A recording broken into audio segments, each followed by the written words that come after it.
दोस्तों नमस्कार। आज 30 मई है और जैसा कि हम लोग अपने न्यूज़ एनालिसिस में करते हैं कि इंडियन एक्सप्रेस के जो भी न्यूज़ और आर्टिकल्स हमारे बीपीएससी के पॉइंट ऑफ व्यू से इम्पोर्टेंट होते हैं उनको हम लोग डिस्कस करते हैं। तो चलिए स्टार्ट करते हैं आज का डिस्कशन। और दिल्ली में कल एक लोकेशन है मुंगेशपुर, ये आपको गुड़गांव से जो सटा हुआ हिस्सा है दिल्ली का वहीं पर आता है। और वहाँ पर एक टेम्परेचर दर्ज किया गया है 52.9 डिग्री सेल्सियस। और ये कहा जा रहा है कि 80 ईयर्स में ये दिल्ली का सबसे ज़्यादा दर्ज किया गया टेम्परेचर है। ठीक है। और ये पूरा जोन अभी बहुत सीवियर हीट वेव का सामना कर रहा है, तो उसी दौरान ये टेम्परेचर दर्ज किया गया है। और इसके बारे में हम आगे भी डिस्कशन करेंगे कि अगर इस टेम्परेचर को, अगर इसके क्लेम को वेरीफाई कर लिया जाता है और ये सही पाया जाता है तो इसके बारे में कह सकते हैं कि ये ऑल टाइम हाई भी हो सकता है इंडिया के लिए। ठीक है। तो अगर कुछ ऐसे सिम्टम्स हैं जो कि आप ये उससे पहचान सकते हैं कि कहीं आपको ये धूप तो नहीं लग गई या हीट स्ट्रोक तो नहीं हो गया है। कुछ ऐसे सिम्टम हैं जैसे कि सर दर्द होना, अचानक से पल्स को बढ़ जाना, उसके बाद बहुत ज़्यादा प्यासा महसूस करना, जो बोलने में, स्पीच में डिफ़िकल्टी आए, ये सब जो है साइंस हैं, वो आपके हीट स्ट्रोक से हो सकता है, पॉसिबली आप अफेक्ट हो गए हैं। तो बिल्कुल अपना ध्यान रखिए। और जो मौसम विभाग है उसके तरफ से भी ये कहा गया है कि जो पीरियड है ना 11 AM से लेकर 2 PM, इसमें ज़्यादा केयर रखने की ज़रूरत है। और अगर बाहर जाना बिल्कुल ही ज़रूरी हो तो पूरा अपने सेफ्टी रख के बाहर जाएं और अपना ध्यान रखें, ज़्यादा हाइड्रेटेड रहें और ज़्यादा से ज़्यादा अपने आप को कूल रखें। ठीक है। चलिए अगला न्यूज़ देखते हैं। अभी इलेक्शन के बीच में ही सरकार के लिए अच्छी खबर आई है। एक रेटिंग एजेंसी है S&P, स्टैंडर्ड एंड पुअर, उन्होंने जो इंडिया का जो आउटलुक है उसको रिवाइज़ किया है। और जो पहले वो उसको स्टेबल कैटेगरी में रखे हुए थे, अब उनको कर दिया है आउटलुक पॉजिटिव। ठीक है। और BBB अभी रखा हुआ है लॉन्ग टर्म के लिए और A3 रखा हुआ है शॉर्ट टर्म के लिए। अब हम थोड़ा सा इसके 2-3 बातें हैं जो इसमें हमें जाननी चाहिए। तो अगर ये BBB टर्म की बात करें तो इसको सीधा सीधा ऐसा समझिए कि ये एक ऐसी रेटिंग है जिसको कि कंसीडर किया जाता है to be the lowest investment grade rating. ठीक। इसका मतलब ये हुआ कि BBB रेटिंग का मतलब ये हुआ आपके लिए कि आपके पास जो फाइनेंशियल कमिटमेंट है उसको पूरा करने के लिए आपके पास काफ़ी संसाधन भी हैं और आपको ज़रूरत भी है। ठीक है। और जो रेटिंग एजेंसी है उन्होंने ये भी कहा है कि जो इंडिया की इकोनॉमी है वो कोविड-19 पैंडमिक के जो आफ्टर शॉक्स थे उससे काफ़ी अच्छी तरीके से उभरी है। और एवरेज 8.1 के आपको परसेंट के एनुअल GDP ग्रोथ रेट भी इन्होंने शो किया है, जो कि हाईएस्ट है एशिया पैसिफिक रीजन में। ठीक है। एक बात और उन्होंने ये भी कहा है कि जो मोदी सरकार है उन्होंने अपना जो शिफ्ट है वो कंप्लीट कर दिया है इंफ्रास्ट्रक्चर स्पेंडिंग पर, यानी कि जो कैपिटल एक्सपेंडिचर है, अगर हम फाइनेंशियल ईयर 2024 और 2025 के लिए मतलब 24-25 के पीरियड को अगर मार्क करें तो उन्होंने बढ़ाकर कर दिया है उसको 11 ट्रिलियन। ठीक है। 11 ट्रिलियन कर दिया है इसे। और लगभग आप देखेंगे तो 3.4% ऑफ GDP है ये। ठीक है। तो अब इसमें अगर एक्सपेंडिचर बढ़ रहा है तो ये भी एक इकोनॉमी के लिए एक तरह से अच्छा साइन ही है। ठीक है। और अगर सरकार को अपने जो ग्रोथ प्रोस्पेक्ट्स है उसको लॉन्ग टर्म तक बनाए रखना है तो 3 चीज़ें करनी होंगी सरकार को। पहली तो ये पॉलिसी स्टेबिलिटी पे फोकस करना होगा, इकोनॉमिक रिफॉर्म्स को और ज़्यादा तरीके से करना होगा और इंफ्रास्ट्रक्चर पे और ज़्यादा इन्वेस्टमेंट करना होगा सरकार को, अगर वो अपने आउटलुक को लॉन्ग टर्म के लिए रखना चाहती है बनाए हुए। ठीक है।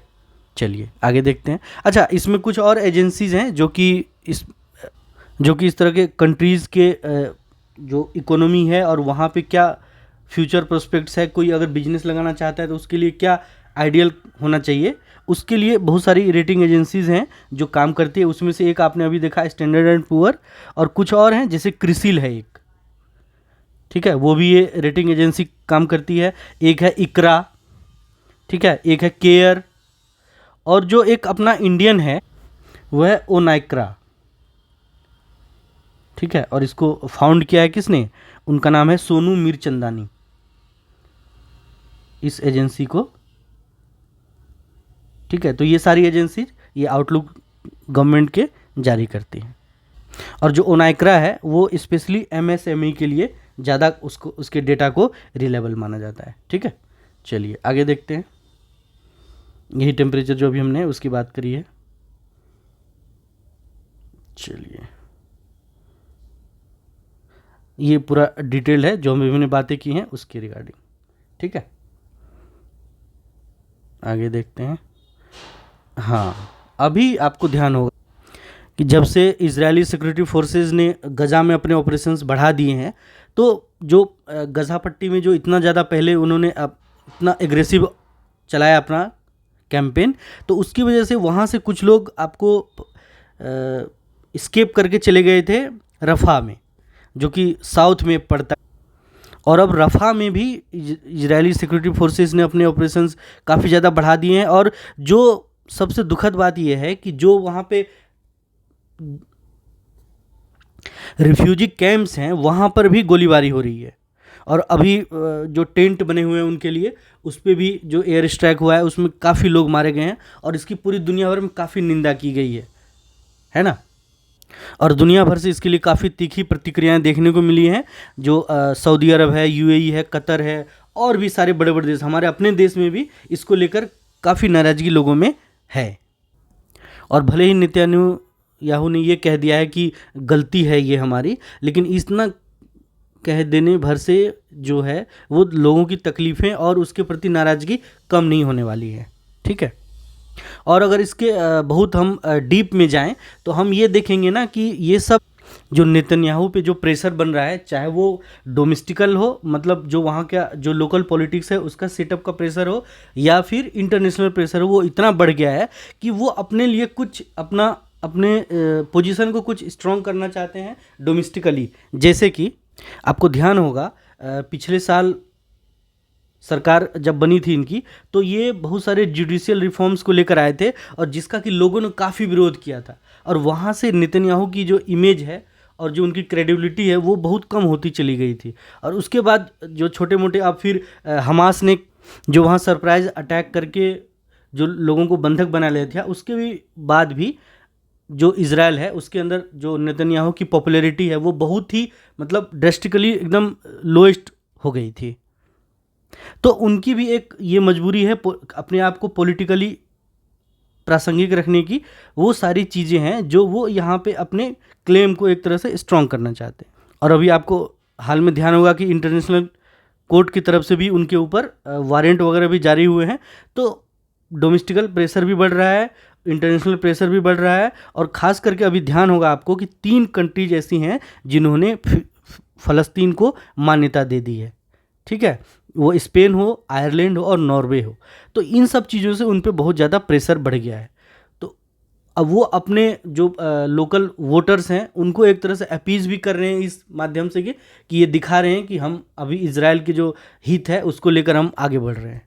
ठीक है, तो ये कहीं से भी पॉसिबल सॉल्यूशन नहीं हो सकता इसका।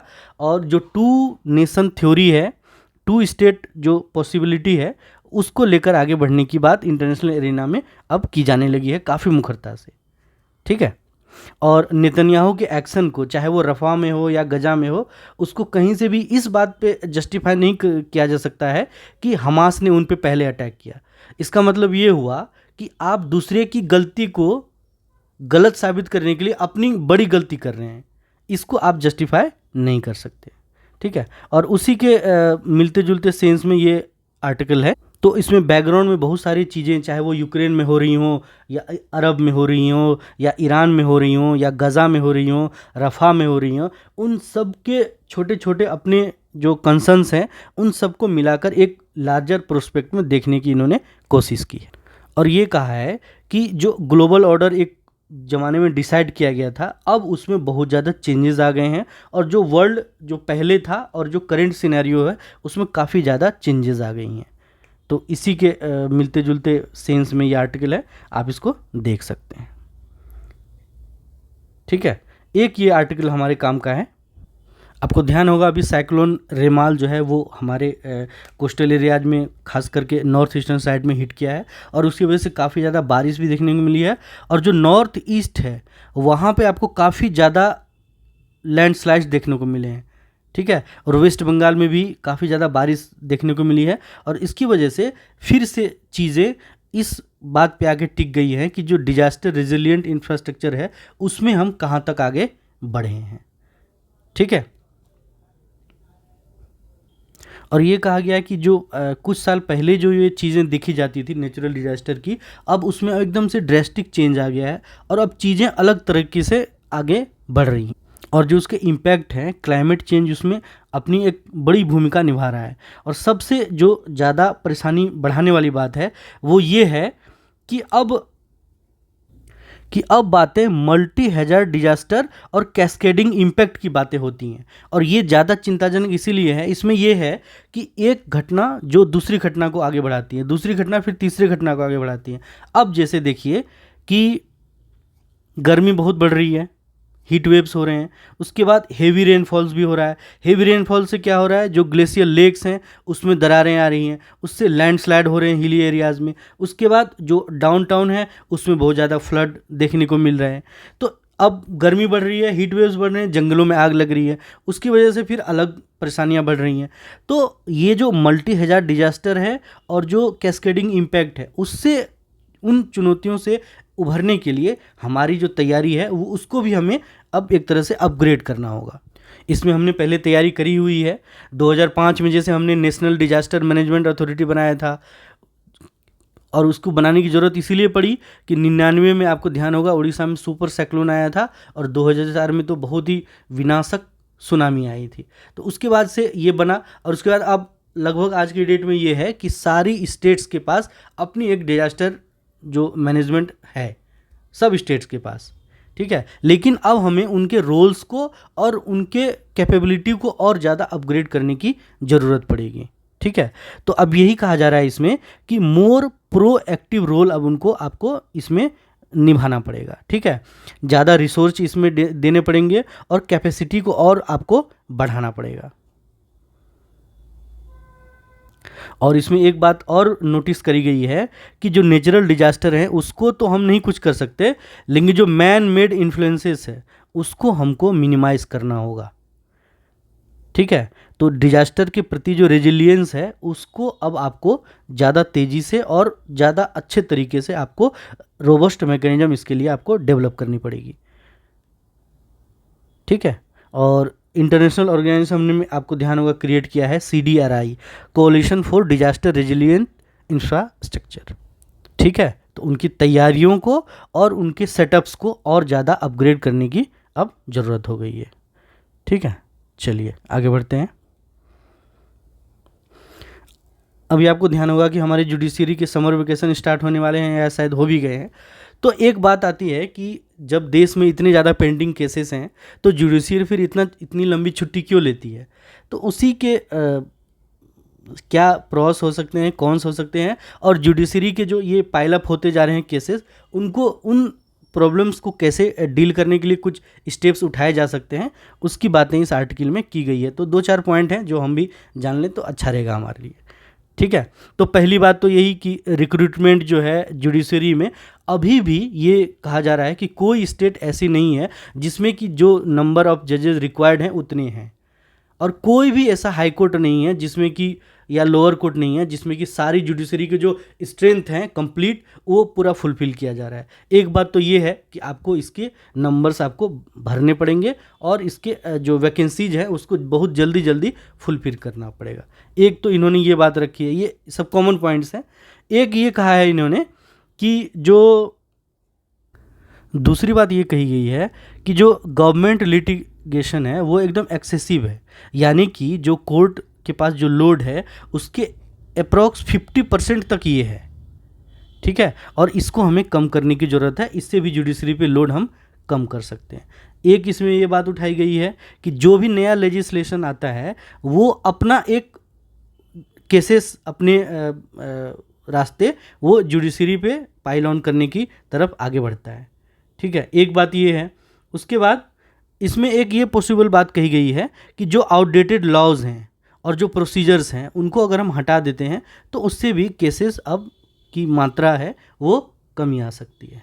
ठीक है, एक इन्होंने जो फॉरेन कंट्रीज़ हैं उनका एक एग्जाम्पल लिया है, उसमें ये कहा है कि एक परमानेंट एडमिनिस्ट्रेटिव सेक्रेटेरिएट होना चाहिए जो कि कोर्ट मैनेजर जो कि वेल क्वालिफाइड होंगे, और हर एक कोर्ट में ऐसा एक सेटअप बनाया जाएगा जो बाहर के देशों में इसके अच्छे रिजल्ट्स देखने को मिले हैं।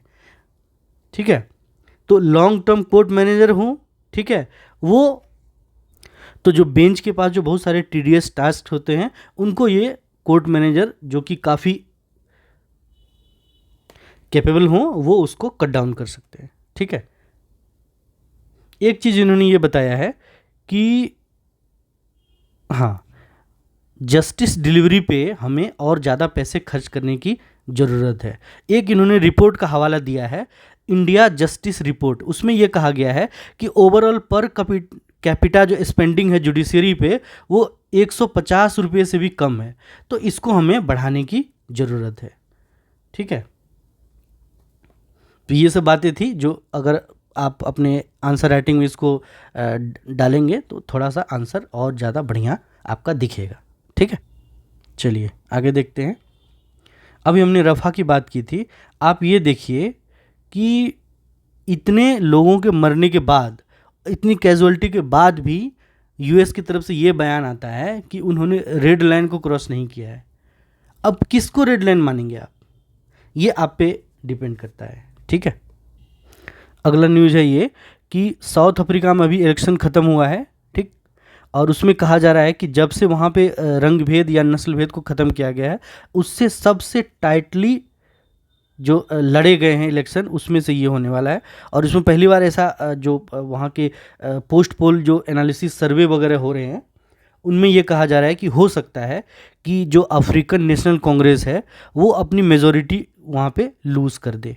ठीक है, 30 साल से जो वो सत्ता में है तो हो सकता है उनकी सत्ता इस बार नहीं आए। और अभी अगर प्रेसिडेंट की बात करें तो वो हैं सिरिल रैमफोसा।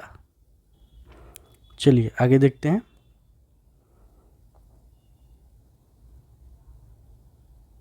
हाँ, एक ये न्यूज़ है जो हमारे काम का है। अभी हम ग्लोबल वार्मिंग की या क्लाइमेट चेंज की बातें कर रहे हैं, तो अंकटाड जो एक संस्था है उसकी एक रिपोर्ट आई है।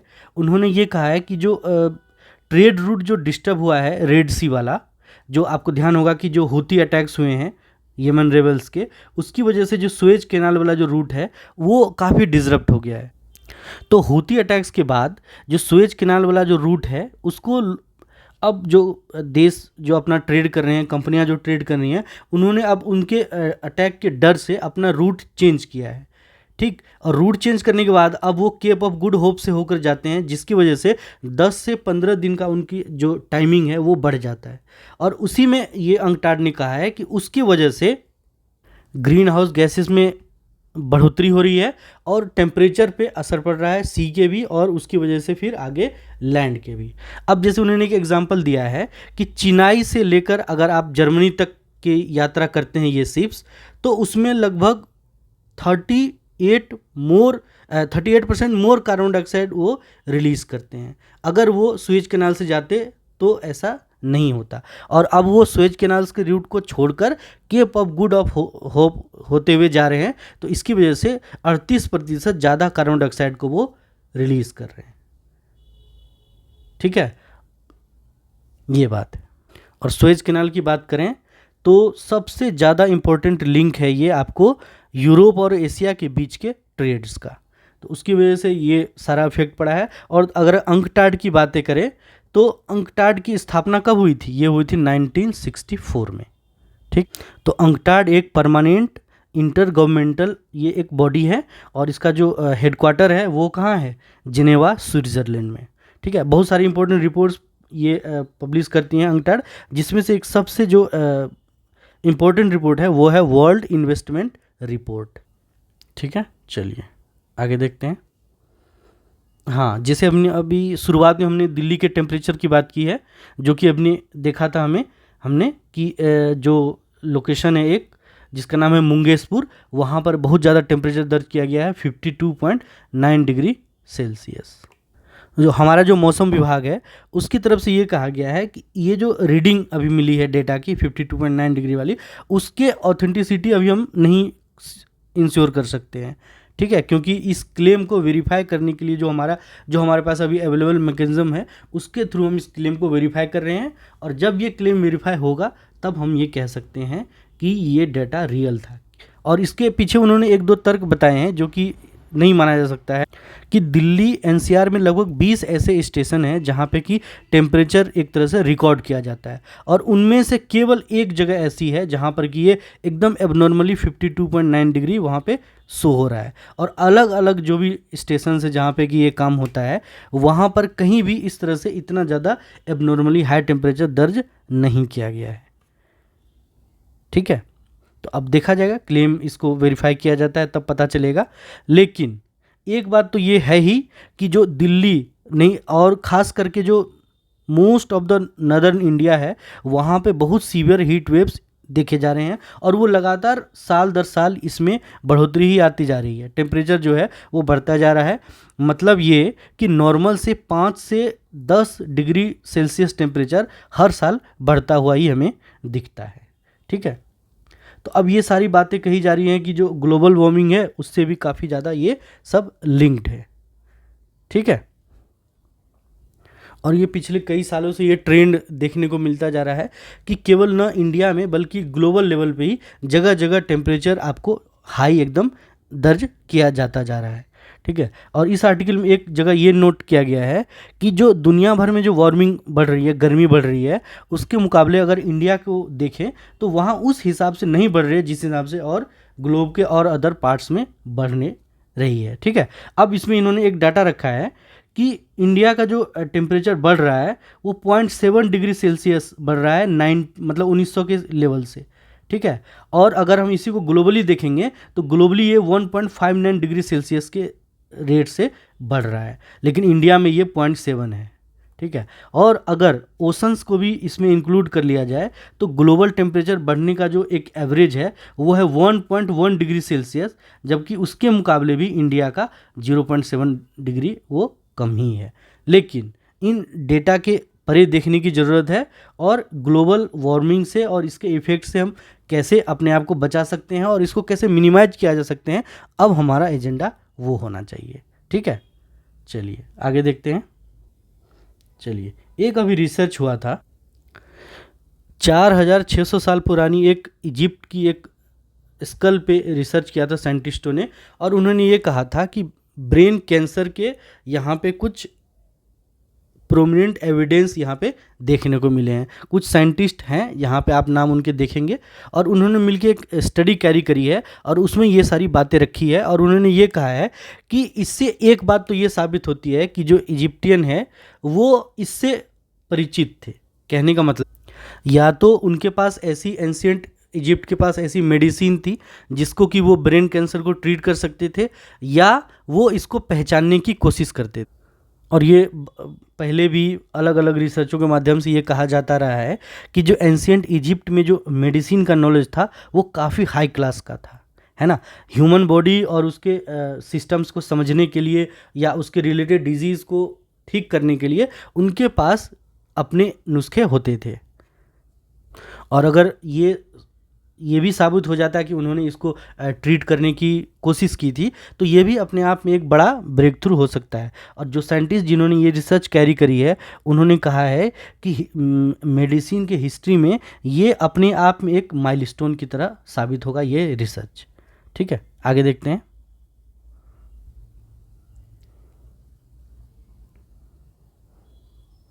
ये एक न्यूज़ है,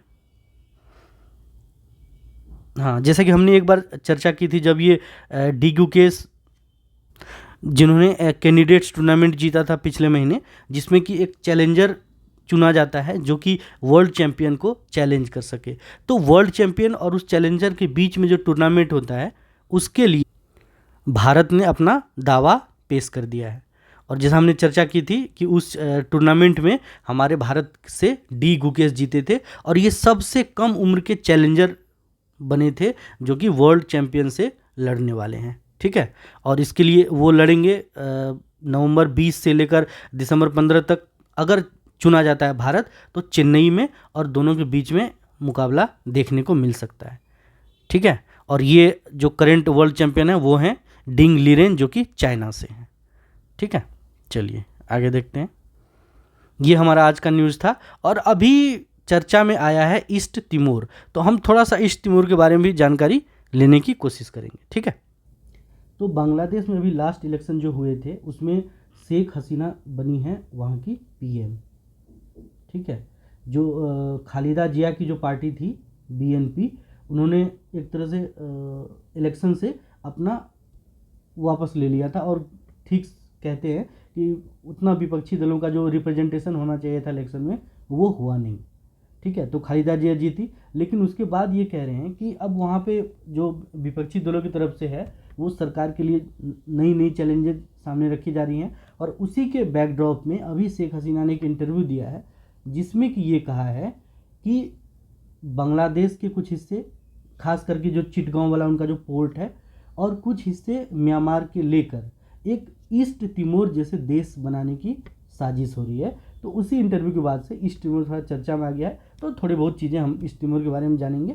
ठीक है, और जो चिटगांव या चट्टग्राम की बातें हो रही है वो देश का, बांग्लादेश का काफ़ी रोबस्ट बंदरगाह है वो, और काफ़ी वहाँ पे जो इंटरनेशनल ट्रेड इंपोर्ट एक्सपोर्ट होता है वो सारा वो हैंडल करता है। ठीक है, तो इसलिए भी काफ़ी सिग्निफिकेंट है जो बांग्लादेश खास करके उसकी इकोनॉमी के लिए वो चिटगांव। ठीक है, तो अब ईस्ट तिमोर की बात करें हम, तो ईस्ट तिमोर को कहा जाता है एशिया का सबसे नवीनतम लोकतंत्र।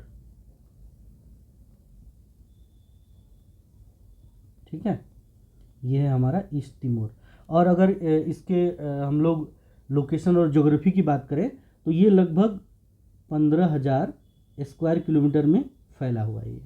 ठीक है, और इसकी पॉपुलेशन की बात करें तो वो है 1.3 मिलियन। और यहाँ पे जो आबादी है वो प्रीडोमिनेंटली रोमन कैथोलिक है। ठीक है, और अब इसकी बात करें हम लोकेशन वगैरह की, तो जो ईस्ट तिमोर है उसकी जो कैपिटल सिटी है वो है दिल्ली। हमारी दिल्ली नहीं, ये उनकी दिल्ली है। ठीक है, और ईस्ट तिमोर में क्या क्या आता है, तो ईस्ट तिमोर में जो तिमोर का जो ईस्टर्न पार्ट है, जैसे यहाँ देखिए आप मैप में, ये जो ईस्टर्न पार्ट है ये सारा आता है। और एक है एम्बिनो एनक्लेव जो कि वेस्ट तिमोर है, जो कि इंडोनेशिया के अंदर है, उसमें एक छोटा सा टेरिटरी है, वो भी आपका ईस्ट तिमोर में ही आता है। ठीक है, तो आपको ईस्ट तिमोर आ गया। उसके बाद एक है अताउरो आइलैंड, ये भी आपको आता है ईस्ट तिमोर में। एक है जैको, यहाँ आपने मैप में देखा होगा जैको को, ये रहा।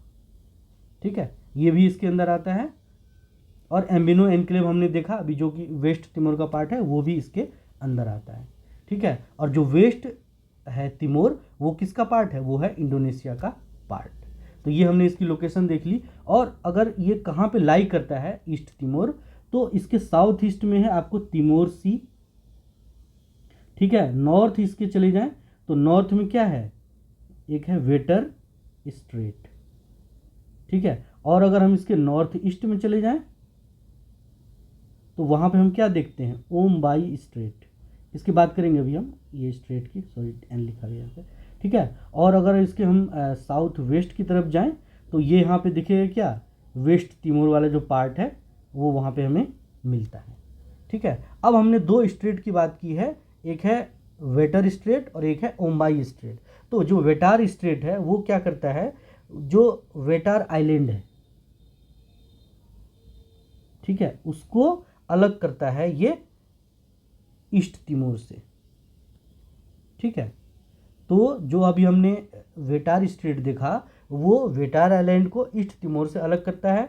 और अगर हम ओम्बाई स्ट्रेट की बात करें तो ओम्बाई स्ट्रेट एक है अलोर द्वीप समूह को लेसर सुंडा द्वीप समूह में वेटार और अताउरो से अलग करता है उसे। ठीक है, और ये दोनों जो स्ट्रेट हैं, वेटार स्ट्रेट और ओम्बाई स्ट्रेट, ये दोनों स्ट्रेट मिलके इंडियन ओशन और पैसिफिक ओशन को लिंक करते हैं। ठीक है, इंडियन ओशन और पैसिफिक ओशन को लिंक करते हैं। कौन कौन, तो एक है वेटार स्ट्रेट और एक है ओम्बाई स्ट्रेट। तो ये हमने बातें कर ली इसकी लोकेशन वगैरह की। अब हम थोड़ा इसकी पॉलिटिक्स की बात करें तो यहाँ जो पॉलिटिकल सिस्टम है वो प्रेसिडेंट वाइज है, जैसे कि पुर्तगाल में होता है, क्योंकि पुर्तगाल का असर इस पे है, क्योंकि उसकी हम आगे बात भी करेंगे।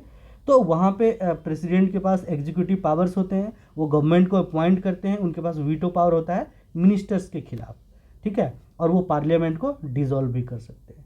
ये तो हो गई उनकी पॉलिटिक्स की बात। और वहाँ के जो पॉलिटिक्स है उसमें कुछ चेहरे हैं जो कि आपको हमेशा देखने को मिलते हैं, और उसके पॉलिटिक्स में जो कुछ प्रीडोमिनेंट चेहरे हैं, ये उसमें एक नाम आता है रेमोस होर्ता का, ठीक है, एक नाम आता है गुटेरस का, ठीक है, एक नाम आता है जनाना गुस्माओ, ठीक है। तो ये 3 नाम हैं, आप देखेंगे बारी बारी से ये कभी प्रेसिडेंट बनते हैं, कभी पीएम बनते हैं, इस तरह का ये चलता है। तो इनकी पॉलिटिक्स की बात कर ली हमने, अब इनकी थोड़ी इकोनॉमी की बात। तो ईस्ट तिमोर की जो इकोनॉमी है वो डिपेंड करती है जो ऑफशोर ऑयल एंड गैसेस से जो रेवेन्यू कलेक्ट होते हैं उन पे, यानी कि इनके इकोनॉमी का जो जीडीपी का जो 90% है वो इसी से आता है, ठीक है, offshore oil and gas reserve से। और जो गैस रिजर्व की बात करें तो एक नाम आता है ग्रेटर सनराइज गैस फील्ड का, तो वहीं से इनकी इकोनॉमी जो है वो ड्राइव होती है, और इसका जो टोटल वर्थ है इस गैस फील्ड का वो आपको है 65 बिलियन US डॉलर का, ठीक है। और एक और गैस फील्ड है वो है वायु उदान गैस फील्ड, जो कि अब लगभग ड्राई हो चुका है, और इसके लिए सरकार अब इसको पूरे सेटअप को अब कार्बन कैप्चर फैसिलिटी में उसको तब्दील करने के लिए सोच रही है, और उसमें बहुत सारी कंपनी, जैसे कि एक फेमस कंपनी है ऑस्ट्रेलिया की सैंटोस, उससे करार करने की तरफ आगे बढ़ रही है, ठीक है। तो ये हमने उसकी इकोनॉमी की बात कर लें। अब हम मेन जो इसके ईस्ट तिमोर की बात है वो है इसके जो नेशन कैसे तैयार हुआ है ईस्ट तिमोर, उसकी बात करते हैं, ठीक है। इसमें कुछ टाइमलाइन में कुछ ईयरली, जैसे हमारे देश में भी इंपीरियल पावर्स आए, पोर्टुगीज़ आए, डच आए, स्पेनिश आए, ब्रिटिश आए, उसी तरह से यहाँ भी आए। सबसे पहले पोर्टुगीज़ आए, फिर स्पेनिश आए, फिर डच आए, फिर ब्रिटिशर्स भी आए, बाद में डच और जो पोर्टुगीज़ हैं उनके बीच में लड़ाई हुई। तो वो सब होते होते कुछ दिन तक जापानी सेना ने भी इस पर कब्जा रखा, लेकिन जो 1975 है उस तक कमोबेश इस पर पुर्तगाल का ही कब्जा रहा, ठीक है। और उसके बाद इसके खिलाफ जो विद्रोह था वहाँ के लोगों का वो काफ़ी बढ़ा, और एक संस्था का नाम आता है फ्रेटिलीन। तो अगर उसके फुल फॉर्म को हम इंग्लिश में देखें, फ्रेंच में फ्रेटिलीन का फुल फॉर्म दिया हुआ है, तो उसके इंग्लिश में देखें तो वो आता है revolutionary front for an independent east Timor. तो उन्होंने उसके पुर्तगालियों के शासन के खिलाफ बहुत तेज़ी से विरोध किया।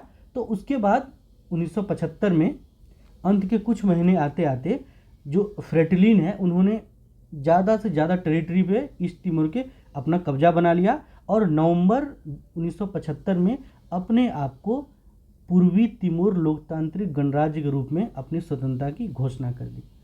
अब बगल में इंडोनेशिया था, उन्होंने अपनी सेना यहाँ पे भेजना शुरू किया दिसंबर से, और 1976 आते आते इन्होंने इसे अपने अंदर ले लिया और अपने एक देश का अपना अभिन्न अंग इसको घोषित कर दिया। तो अगले जो 2 दशक है वो 2 दशक में उस पर इंडोनेशिया का ही कब्जा रहा, और उसमें कहते हैं कि बहुत ज़्यादा ह्यूमन राइट वायलेशंस हुए और बहुत ज़्यादा तिमोर वासी को मारा गया।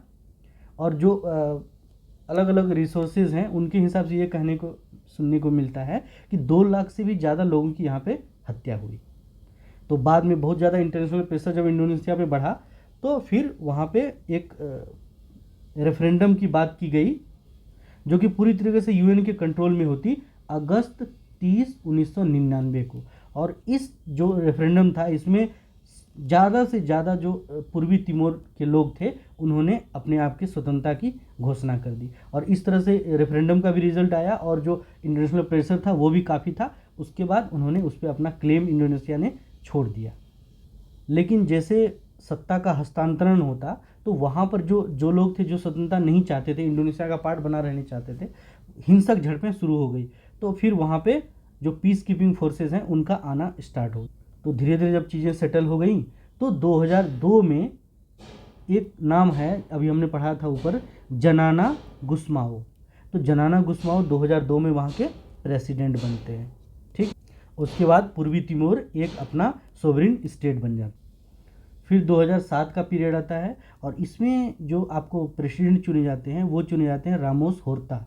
और रामोस होर्ता का नाम इसलिए भी काफ़ी सिग्निफिकेंट है वहाँ के पॉलिटिक्स में, क्योंकि उन्होंने इसकी आज़ादी के लिए जो जंग छिड़ी थी उसके लिए उन्हें शांति का नोबेल पुरस्कार भी दिया गया था 1996 में।